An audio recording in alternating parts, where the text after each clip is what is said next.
네, 사순절 특별 수요 예배 벌써 네 번째 시간이고요. 오늘은 그 두 번째 주의 마지막 시간입니다. 하나님 안에서, 예수님 안에서 나와 이웃과 그리고 교회를 세우는 신앙인 이런 주제로 오늘도 말씀을 나누려고 합니다. 여러분들 혹시 내가 꼭 나중에 녹화나 아니면 다시 보기라도 꼭 봐야 되는 프로그램, 꼭 즐겨보는 TV 프로그램 혹시 하나씩 있으신가요? 여러분들이 제일 좋아하는 TV 프로그램 뭔가요? 8시 뉴스. 방송사를 물어보면 안 될 것 같습니다. 방송사. 저는 무한도전이라는 프로그램은 정말 10년 넘게 꼬박꼬박 챙겨봤던 프로그램인데요. 아쉽게도 이제 PD가 교체되고 오늘 뉴스를 보니까 예전 멤버가 다 하차한다고 하더라고요.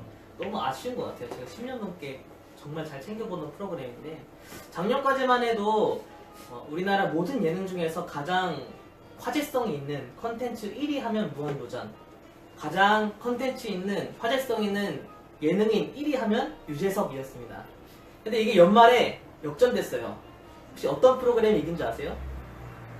요즘 이제 가장 화제성이 높은 프로그램은 나 혼자 산다라는 프로그램이에요. 그리고 가장 영향력 있는 예능인 1위 하면 요즘은 전현무 씨입니다. 작년에 전현무 씨가 대상을 탔잖아요. 그리고 또 올해 열애설까지 났죠. 열애설이 아니라 열애를 하는 거죠, 이제. 그 나 혼자 산다라는 그 프로그램에 같이 출연하는 동료와 이제 연애를 하게 됐어요. 약간 그래서 문제가 됐어요. 프로그램 제목은 나 혼자 산다인데 이제 같이 살 준비를 하는 거잖아요. 약간 문제가 되기 시작했어요. 그런 게 상황을 보면서 제가 이런 생각을 좀 해봤어요. 사람은 과연 혼자 살 수 있을까? 나 혼자 산다라는 프로그램이 유행인데 과연 사람은 나 혼자 살 수 있을까? 라는 생각을 해봤습니다. 여러분들 혼자 살고 싶으신가요? 이게 싱글로 산다는 게 아니라 내가 세상과 단절된 채 나만의 세상에서 나 혼자 살고 싶으신가요? 사람은 이렇게 나 혼자 나만의 세상에서 아무도 만나지 않고 혼자 살 수 있을까요? 근데 살다 보면요 혼자 있고 싶을 때가 좀 종종 있는 것 같아요. 이렇게 다른 사람 아무도 만나고 싶지 않고 나 혼자만 있고 싶을 때가 있는 것 같아요. 내가 너무 지쳤을 때 혼자 있고 싶고, 그리고 내가 정말 내 모습이 너무나 초라하거나 내 자신에게 너무 지쳤을 때도 혼자 있고 싶을 때도 있습니다. 그리고 내 모습이 다른 사람들에게는 너무나 보여주고 싶지 않을 정도로 부끄러울 때도 혼자 있고 싶을 때가 있습니다. 오늘 본문에 나오는 사마리아 여인도 아마 그랬던 것 같아요. 이 여인은 혼자 있고 싶었습니다. 스스로 세상과 단절되었습니다. 이 여인이 왜 그런 상황이었는지 제가 굳이 설명 안 해도 여러분들 잘 아시죠? 이 여인이 겪었던 상황들. 그래서 이 여인은 아무도 물을 길러 오지 않는 그 정오, 가장 더운 그 시간에 사람들을 만나고 싶지 않아서 그 정오에 물을 길러 오는 그 여인이었습니다. 이 여인의 삶은 정말 혼자 있고 싶고 세상과 단절되고 싶은 마음이었습니다. 이 여인이 어떤 상황, 왜 그렇게 됐는지는 지난번에 목사님이 설교를 통해 잘 설명해 주셨기 때문에 저는 그 얘기는 생략하고 단지 이 여인이 살고 있던 그 동네 사마리아, 그리고 이 정오의 우물가에 대해서 한번 먼저 얘기를 해보려고 합니다. 사마리아에 대해서 먼저 얘기를 하려고 하는데요. 제가 지난주에 얘기했을 것처럼 이제 솔로몬 이후에 이스라엘이 북이스라엘이랑 남녀들이 이렇게 갈라지잖아요. 근데 북이스라엘의 왕 중에서 오므리라는 왕이 있었는데 그 오므리가 그 북이스라엘의 수도를 사마리아로 옮깁니다. 그래서 사마리아는 북이스라엘의 수도, 남유다의 예루살렘과 견줄 만한 도시였어요. 남유다 하면 예루살렘, 북이스라엘 하면 사마리아. 근데 이 북이스라엘이 나중에 아수르에 의해서 멸망하게 돼요. 근데 아수르가 북이스라엘을 멸망시킨 게 아니라 주변에 있는 정말 많은 나라들을 다 정복했어요. 근데 이 많은 나라들이 반란을 일으키면 안 되잖아요. 그래서 반란을 막을 방법을 아주 잔혹하게 세웁니다. 바로 이 나라 사람들을 저 나라로, 저 나라 사람들을 그 나라로, 그 나라 사람들을 요 나라로 이렇게 막 섞어놨어요. 사람들을. 민족들을 다 흩어놓게 된 거죠. 그래서 사마리아도 많은 민족들이 함께 모여 살게 됐고 이들은 문화도 다르고 언어도 다르고 심지어 종교도 달랐기 때문에 힘을 모아서 반란을 일으킬 수가 없었던 거죠. 사회적으로 항상 문제가 많이 일어나고 종교적으로도 문제가 많이 일어났습니다. 그래서 사마리아 하면 혼혈민족 그리고 수많은 우상들이 가득한 곳 이런 게 그렇게 되어버렸습니다. 반대로 유다 민족들은 아직 단일 민족이었기 때문에 사마리아를 굉장히 싫어했습니다. 저들은 혼혈 민족이기 때문에 인정하지 않았고 저들의 도시는 우상으로 가득 찼기 때문에 이들을 싫어했습니다. 심지어 이들과 상종하지도 않고 사마리아 땅에는 발도 딛지 않았습니다. 이런 현상이 예수님 시대까지 계속 이어졌습니다. 정리해보면 유대인은 절대 사마리아 땅에 가지 않습니다. 유대인들은 사마리아인과 상종하지 않습니다. 유대인 남자는 같은 유대인 여자에게도 쉽게 말을 못 거는데 심지어 사마리아 여인에게는 절대 말을 걸지 않습니다. 그러니까 오늘 사마리아 여인, 이 여인에게 예수님이 찾아오셔서 말을 걸고 그것도 아무도 오지 않는 그 정오의 우물가에서 기다렸다가 만났다는 것은 대단한 사건입니다. 다시 생각해보세요. 유대인들은 절대 사마리아에 가지 않아요. 혹시 가더라도 말을 걸거나 상종하지 않습니다. 그렇게 만났다 하더라도 정오의 우물가에서 만날 확률은 0%예요. 그러니까 이 여인이 예수님을 만날 수 있는 확률은 0%예요. 성경에 나오는 수많은 인물 중에서 가장 예수님을 만나지 못할 것 같은 인물로 1위를 뽑자면 바로 이 여인이었습니다. 하지만 예수님은 사마리아로 가셨고 우물가에 찾아가셨고 제자들을 동네로 보낸 다음에 이 여인을 기다렸다가 말을 걸었습니다.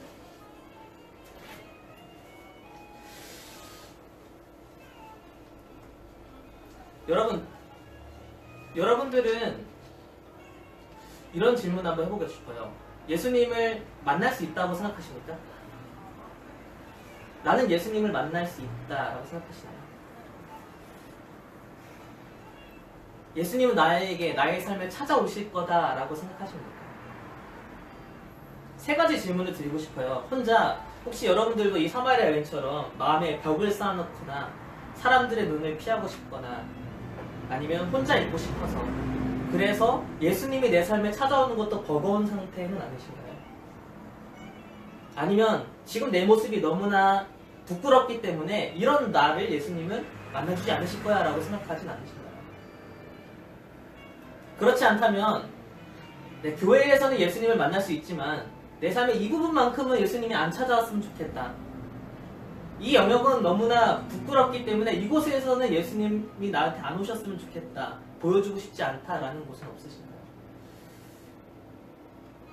여러 가지 질문을 할 수 있겠지만 여러분들에게 공통적으로 다시 한번 질문을 드리고 싶어요. 여러분들은 예수님을 만나기 원하십니까? 여러분들은 여러분들의 삶에 예수님이 찾아오기를 원하십니까? 여러분 예수님을 만난다면 가장 먼저 무슨 얘기 하고 싶으세요? 예수님을 딱 만나면 어떤 얘기 가장 먼저 하고 싶으신가요? 예수님이 내가 너가 힘든 걸 다 아니까 나한테 가장 힘든 거 한 가지만 얘기해 볼래? 라고 물어보신다면 뭐라고 대답하시겠습니까? 난 너의 부끄러운 모습, 숨기고 싶은 모든 마음들을 다 아니까 그 중에 가장 숨기고 싶은 것, 가장 부끄러운 거 한 가지만 얘기해 볼래? 라고 얘기한다면 뭘 말씀하고 싶으십니까?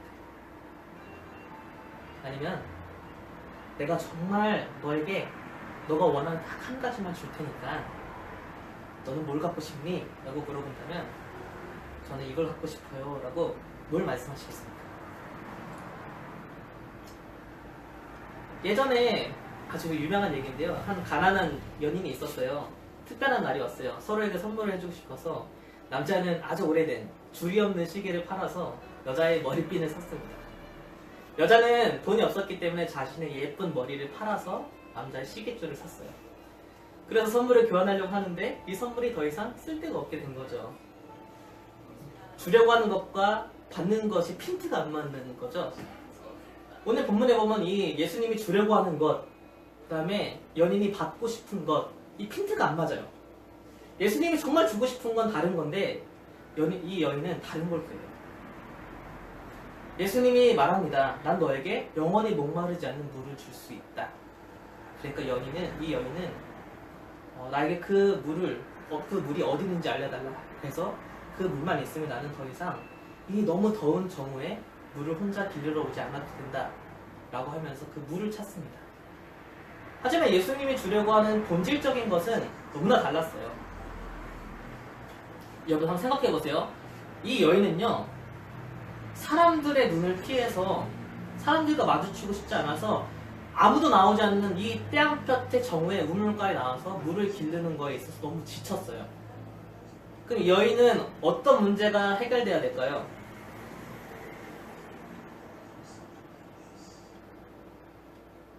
아주 간단합니다. 예수님이 주려고 하는 본질적인 것은 바로 이거예요. 더 이상 사람 눈을 피하지 않으면 돼요. 물이 중요한 게 아니라요. 더 이상 사람 눈을 피하지 않으면 아무 때나 물을 들어올 수 있잖아요. 예수님이 주려고 하는 본질적인 것은 바로 그거였어요. 너가 더 이상 사람의 눈을 피하지 않아도 되는 것.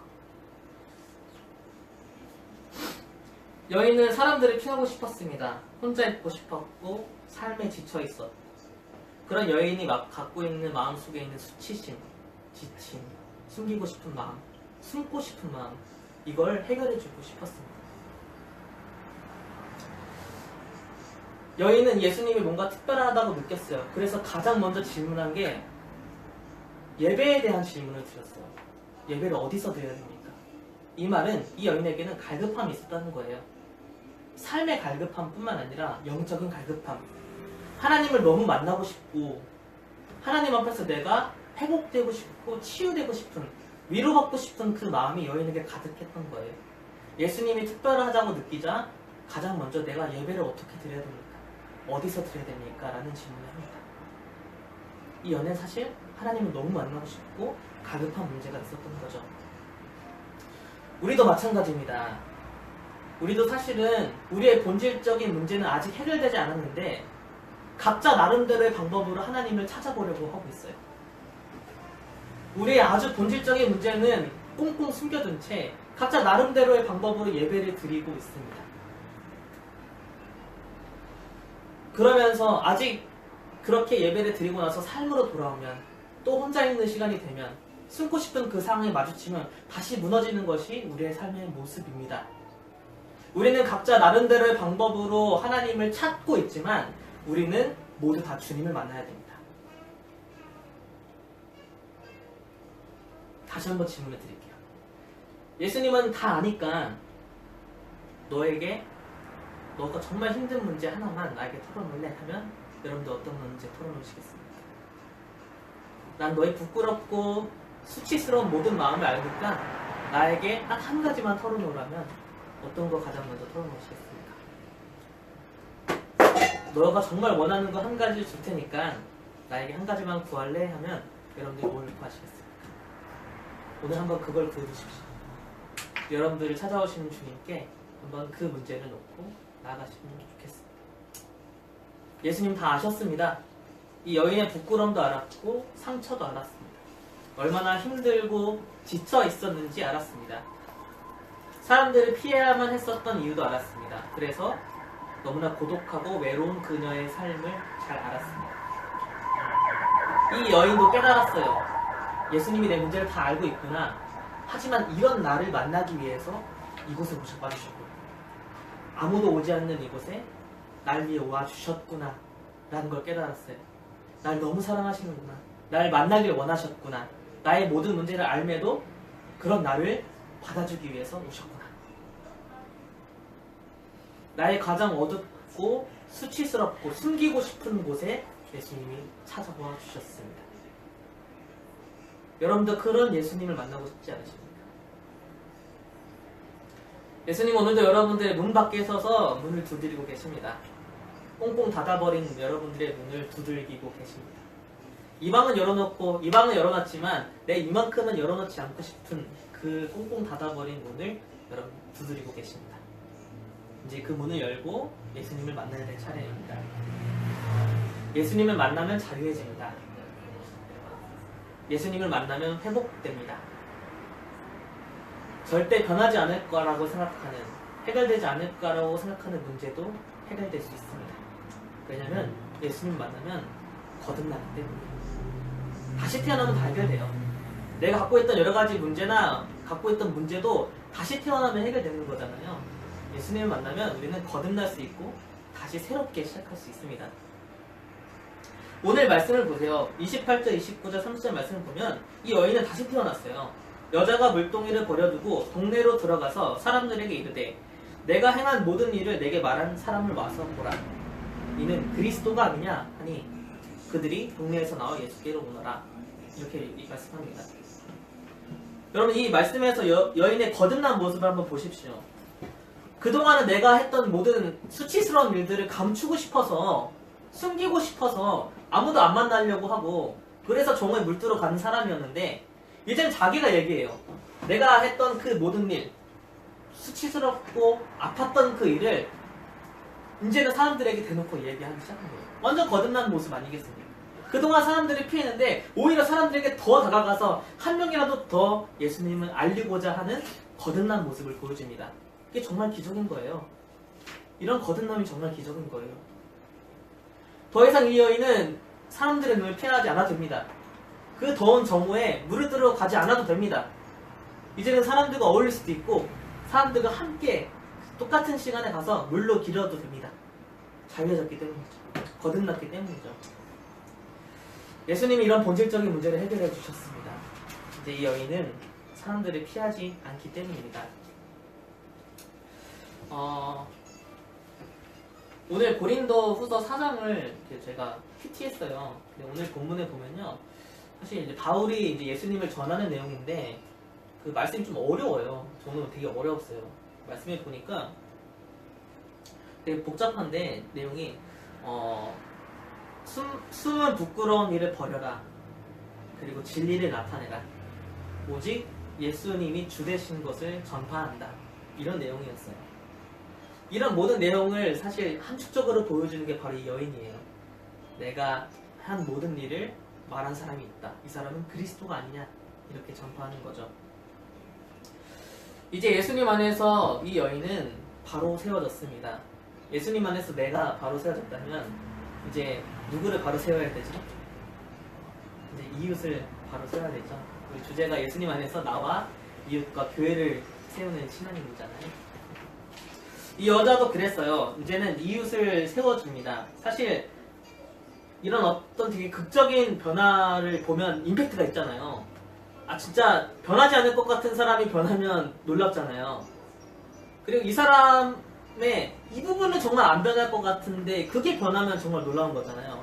왜 변했을까 이 사람이? 어떻게 변했을까 궁금하고 이 여인이 변화된 거는 굉장히 임팩트 있는 사건이었어요. 안 변할 것 같고 변하지 않을 것 같은 사람이 거듭나고 바로 세워지면 그게 영향력이 엄청나집니다.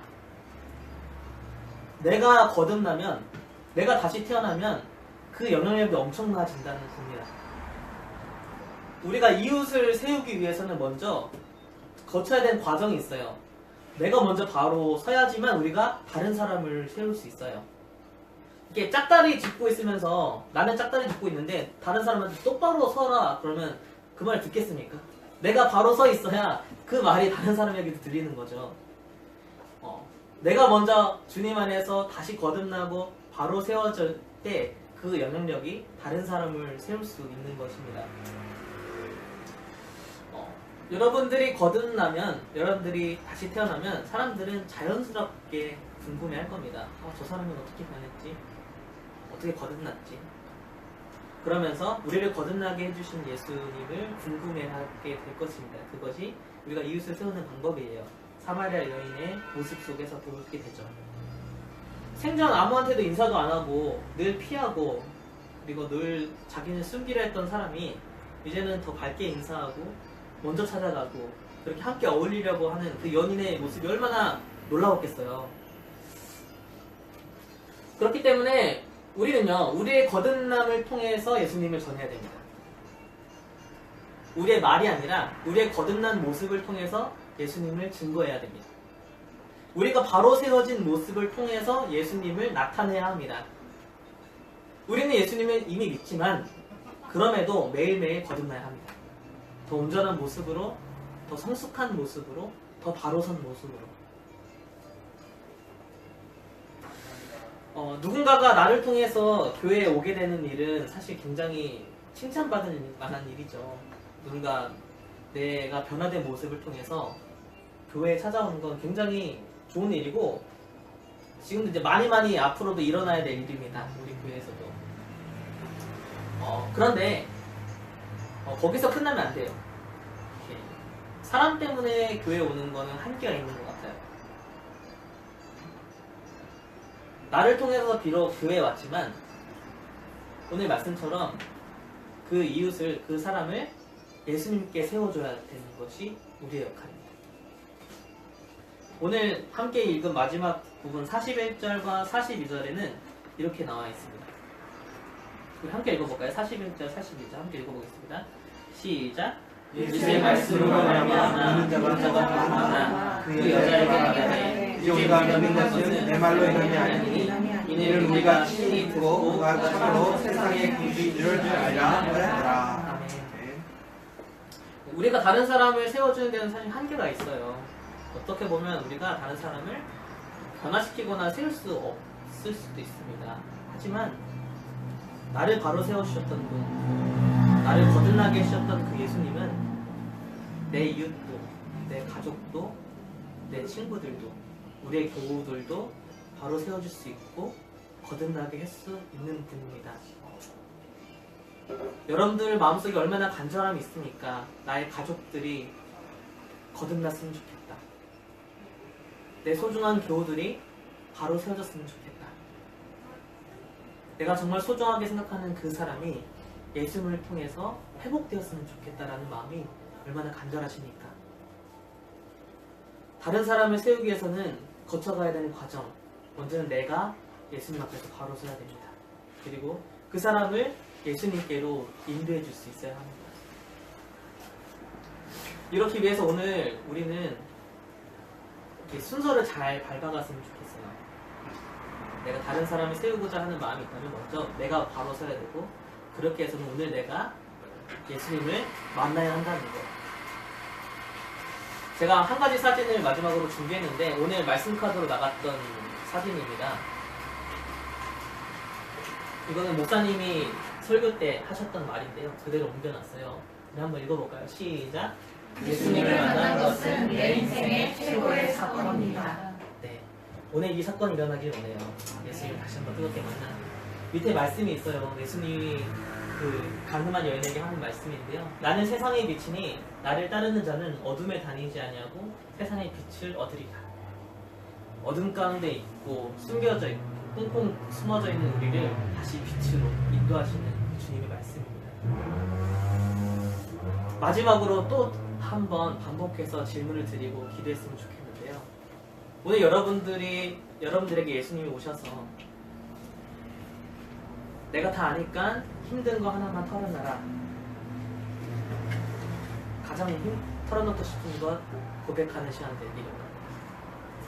내가 너의 부끄러움과 숨기고 싶은 마음들을 다 아니까 가장 털어놓고 싶은 한 가지를 털어놔라.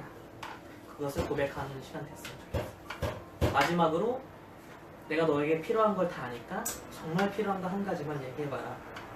그것을 한번 구해보는 시간 되었으면 좋겠습니다. 그렇게 먼저 예수님을 만나는 시간, 그리고 나서 내 가족들과 이웃을 위해서 기도하는 시간을 갖도록 하겠습니다. 먼저 주님을 만나는 시간을 가지고 기도했으면 좋겠습니다. 기도하겠습니다.